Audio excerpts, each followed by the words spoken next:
invited me to come to this going away party, and so I'm figuring it's a going away to honor them, you know, and their time in the community and whatever. Well, it turns out they invited people who've made a difference for them in their life, and I didn't really know that until I got there, and there was this small gathering of people, and they went into this incredible ceremonial expression of honoring what we had done for them. Just this pure, loving spirit. They're just so sincere, and they're very excited about their culture, and they're very excited about their heritage, and they practice it. But they are not religious about it, you know what I mean? They're not dogmatic about it. It's like, here's who we are, and we want to share this. Orla, who's also known as Dave, his Aboriginal name is Orla, he shared this story about when he was starting to get clean and changing his life, that he started to really get in touch with his inner voice and his inner clarity and his inner calling. And he discovered this amazing love for singing, and he's quite an incredible singer, you know, like the traditional native singer. It's just, it's beautiful. He told about this story when his brother got married down in Costa Rica, and a bunch of serendipities that enabled him to be down there at the same time. And on the day before the ceremony that was to be taking place on the beach, they were to be getting, the person that was to be doing the ceremony was a Mayan priest, called at the last minute and canceled on them.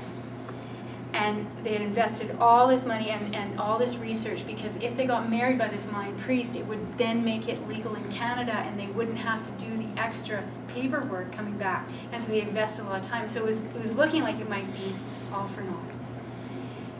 And so his brother, who had quit smoking 10 years earlier, found himself at the corner store buying a pack of smokes.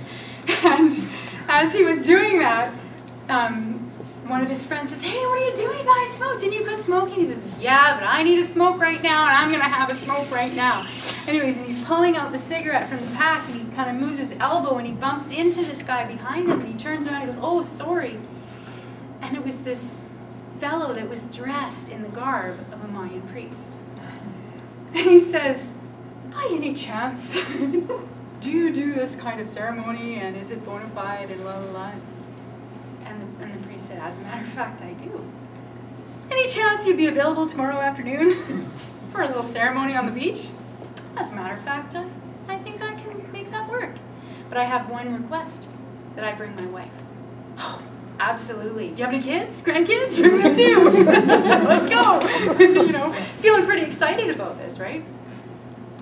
And so the next day comes along, and they go down, and it's beautiful, and it's amazing, and they have this ceremony, and Orla's there, and he's the best man, and he's asked to sing some honor songs, you know, in the tradition. And so he starts to sing, and he said he didn't really have anything planned per se, but all of a sudden he started singing this song that his grandmother taught him, and it was about a porcupine. And the porcupine song is about releasing and healing grief and loss. And when you hear this song, the legend has it that you will feel released, and you will feel better about letting your loved one go, and that you'll know that you're okay, and that you can stay here and live out your days, and that it's okay.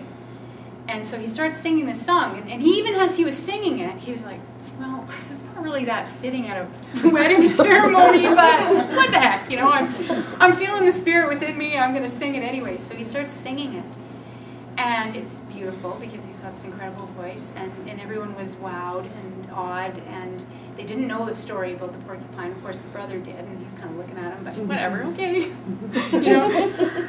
Well, afterwards, the wife of the priest came up to Orla and was crying, and she said, "I lost my son a year ago, and I have not known how to heal from this and let this go.